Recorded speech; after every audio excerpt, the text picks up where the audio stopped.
What if I told you the deepest wounds aren't the ones that bleed, but the ones you carry in silence?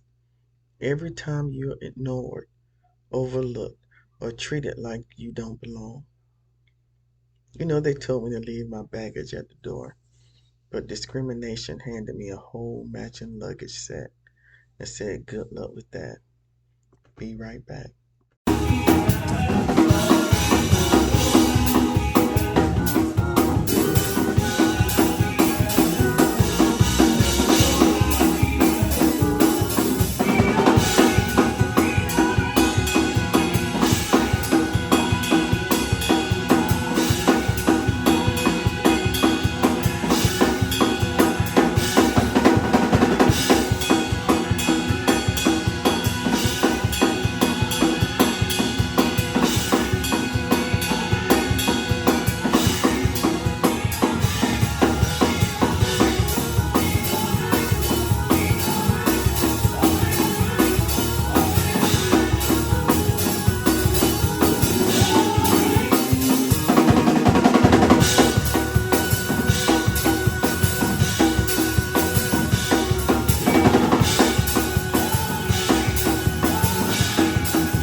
The scars they can't see.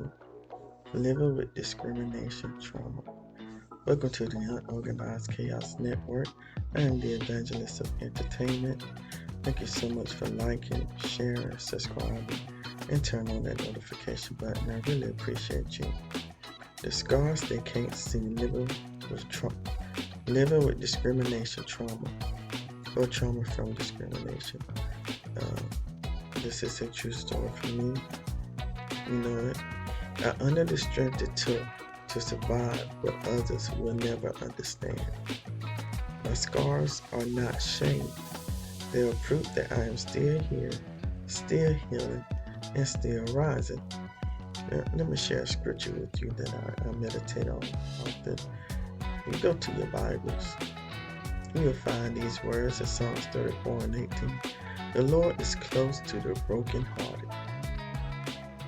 Isn't that wonderful? The Lord is close to the brokenhearted. God don't want us to be brokenhearted, but if we are or happen to ever have been brokenhearted, the Lord is close to the brokenhearted.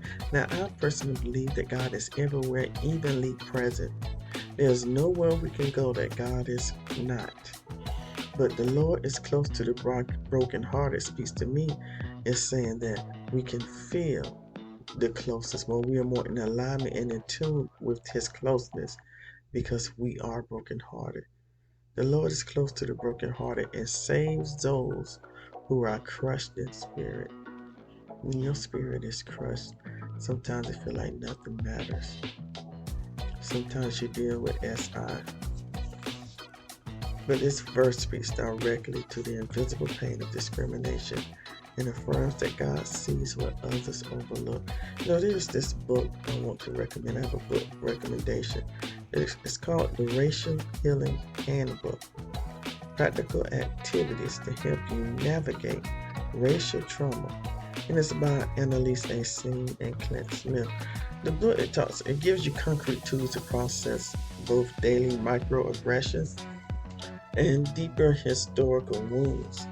It gives guidance for challenging a internalized negative beliefs rooted in discrimination. Yeah, I guess some of that is internalized negative beliefs rooted in discrimination.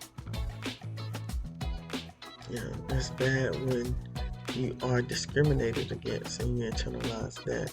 But it's also bad when the people who are discriminating against you also internalized it as a negative belief. And it also gives you activities aimed at fostering racial consciousness and collective healing. The book gives and offers a pathway not only to personal liberation, but toward building healing communities. There's also this movie, I watched it a while ago, called Mudbound. It was two guys. They were in the World War II. And one of them was black and one of them were white. And they was veterans. It's based on a true story, but they returned back home to Mississippi and each one of them was confronted with systematic racism due to their post-traumatic stress. Um, and I think this is a great movie to look at. Mudbound is the name of it. It highlights how discrimination can become an unhealed scar on both the land and your soul. It's also this great song about people with autism. It's called Not the Same by Sheldon Riley. The song speaks directly to exclusion and being different. I don't want to be the same. I like being different, but some people hate on people from being different. But the author of the song, the writer of the song, Riley, it comes from his own experience with autism and societal misunderstandings. So, it reminds you as you listen to the song that being not the same is not a deficiency. It is not a deficiency if you're not the same. It is proof that you are unique. We are unique. It is a unique truth worth honoring and embracing. We are a unique truth worth honoring and embracing. Let me ask you a question. Question just came to mind. Let me ask you a question. Have you ever walked into a room and felt unseen before you ever spoke a word? That has happened to me. I was somewhere, I can't remember where, I had to go to court for some reason. I walked to the room and literally was nothing but filled with all white males. Now, I'm not saying that all of these white males were racist or had discriminatory tendencies or bias or anything, but I walked into the room and I said, "Good morning." And we was there for a training class. I walked in and said, "Good morning." Nobody said a word. Have you ever experienced that? Have you ever walked into a room and felt unseen before you ever spoke a word? Now, I could feel the energy before I even said good morning. When I said good morning, see if I would just nobody even looked up or said a word. But like I said, I can't say that they were. Because once the class got on, it was like a week-long class. And literally, I was the only minority in that group, but we sat together, ate together during that particular experience.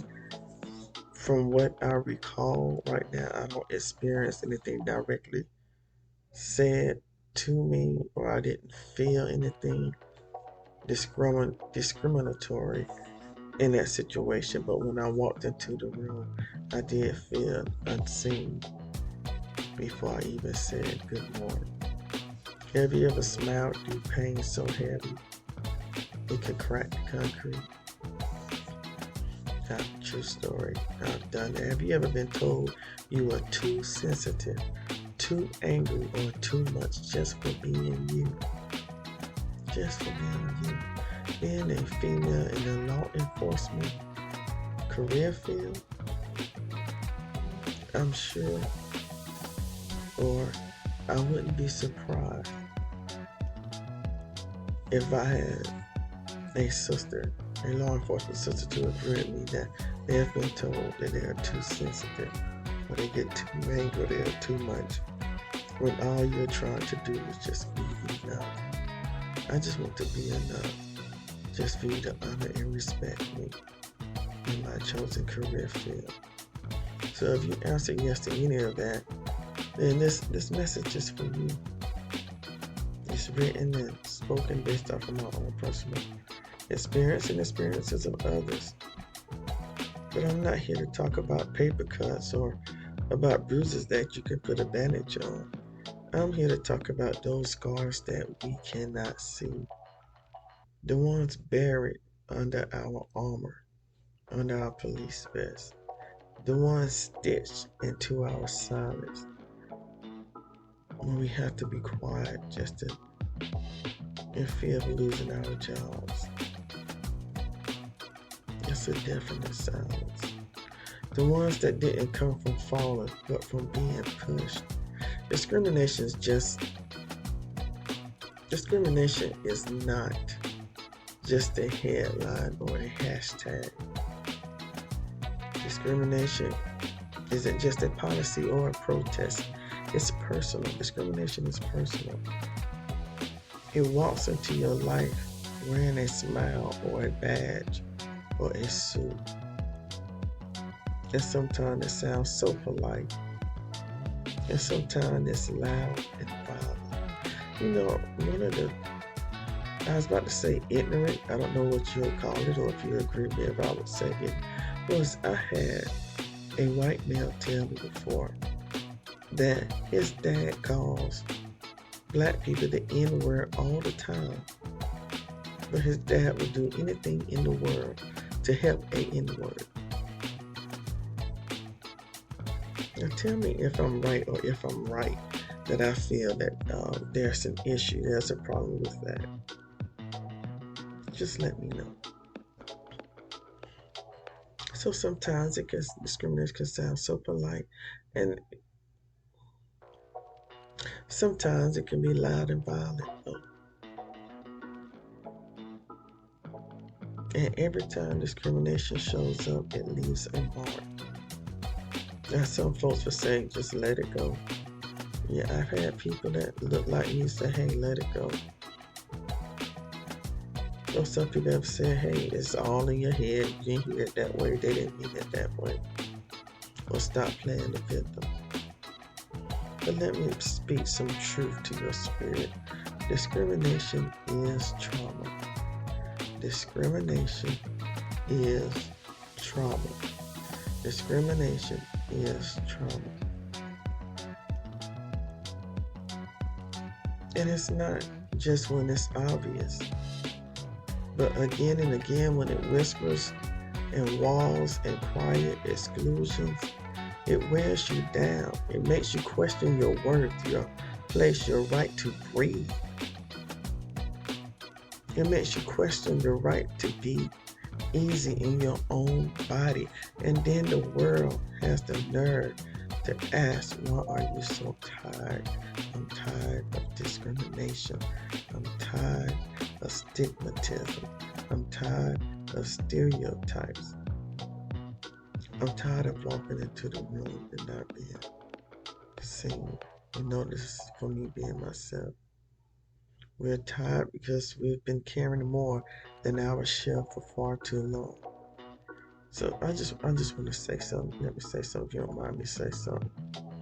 You did not imagine it. And this is for those of us who've ever gone through discrimination. Living with discrimination trauma. Living with scars that others can't see.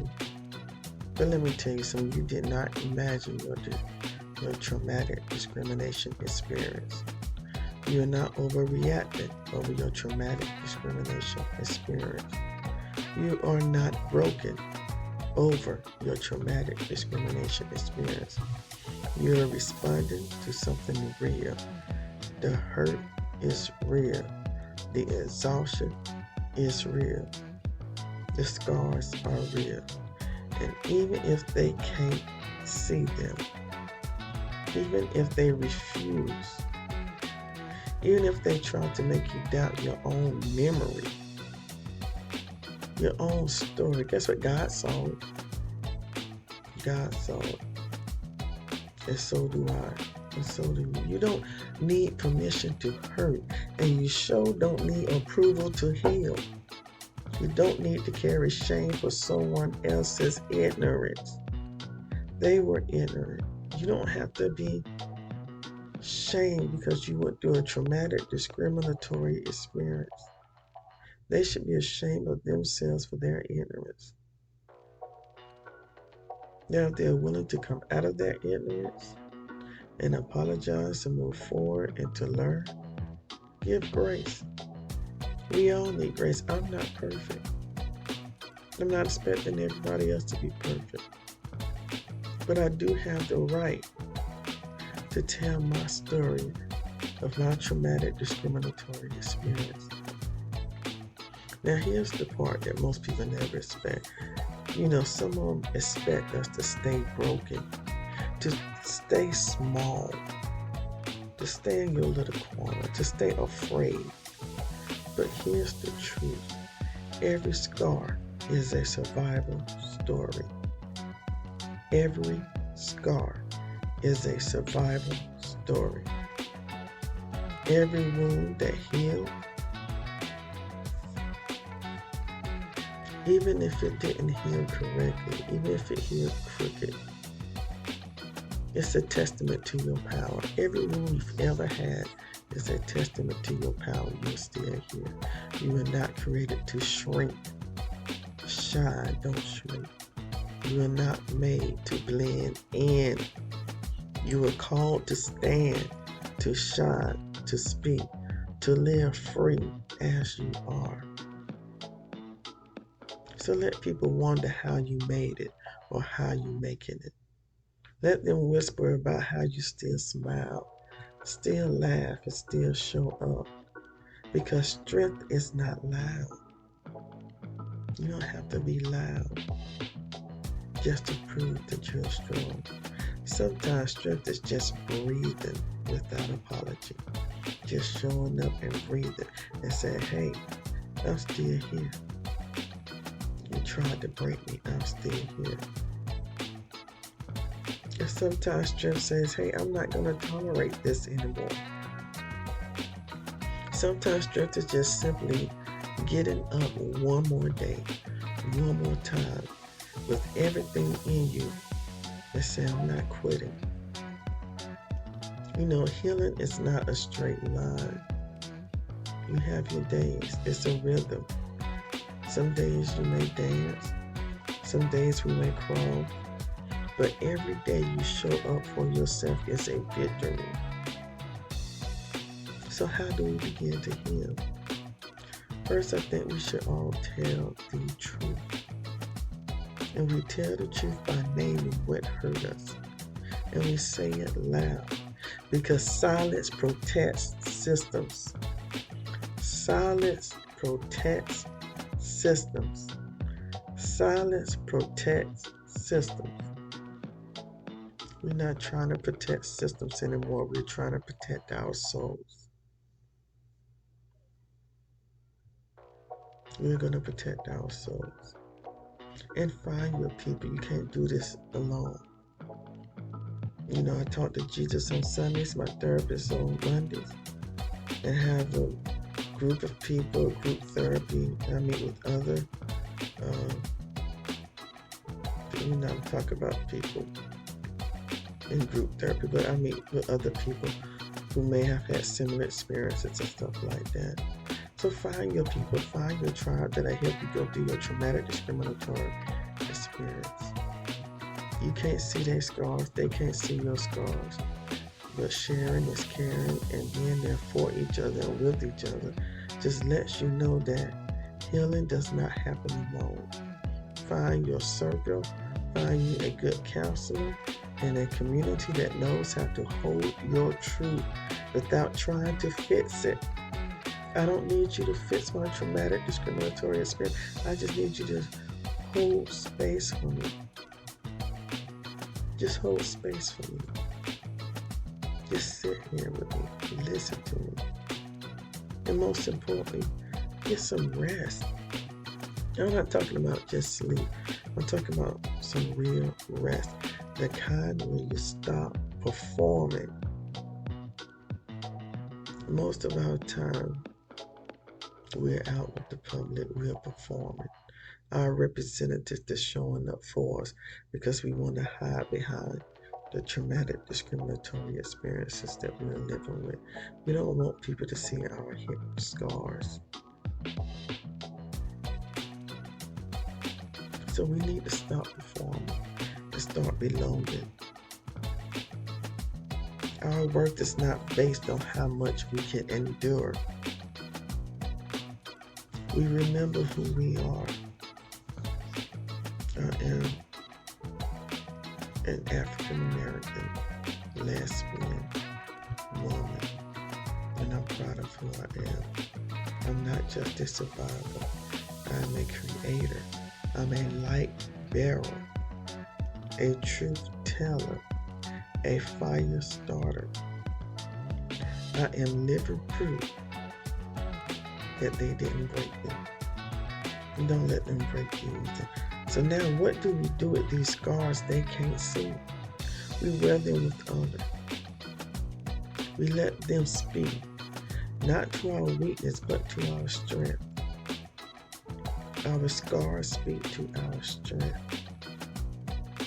And we use those scars to help build bridges and to help guide others out of the darkness of their hidden scars. There is someone watching us right now. Someone watching you right now. Someone watching me right now. And they might think that they are alone. Someone is carrying the same silent pain. But when we tell our story, we give them permission to begin their healing also. So it's important. Tell your story. Share your story. It'll help someone else. It'll give them permission to start telling their story and allow them to begin their healing process. So here's something I want you to declare with me right now. Declare these words with me. I am not invisible. I am not broken. I am not less than. I am healing. I am rising. I am reclaiming everything they said I could not be. The scars they can't see are the very proof that I am still here and I am not going anywhere. We're in this together. And if this message speaks to a pain you have carried in silence, do not hold it alone. Like, share, and subscribe to join a community that sees you, hears you, and walks with you on the path to healing. Drop a comment below and let us know how you are rising through what tried to break you. Your story matters. Your voice is powerful. Your healing begins here. We all matter. We all matter. No matter what, we all matter. Thank you for liking. Thank you for sharing. Thank you for subscribing. Thank you for turning on the notification bell. Thank you so much for subscribing. Please share this with at least 4 other people. You're more than likely to become more like the 4 people you hang around the most. So please share this with 4 other people. Please subscribe. I love you. I appreciate you. I thank God for you. Our hearts and minds are clear. Go govern yourselves accordingly.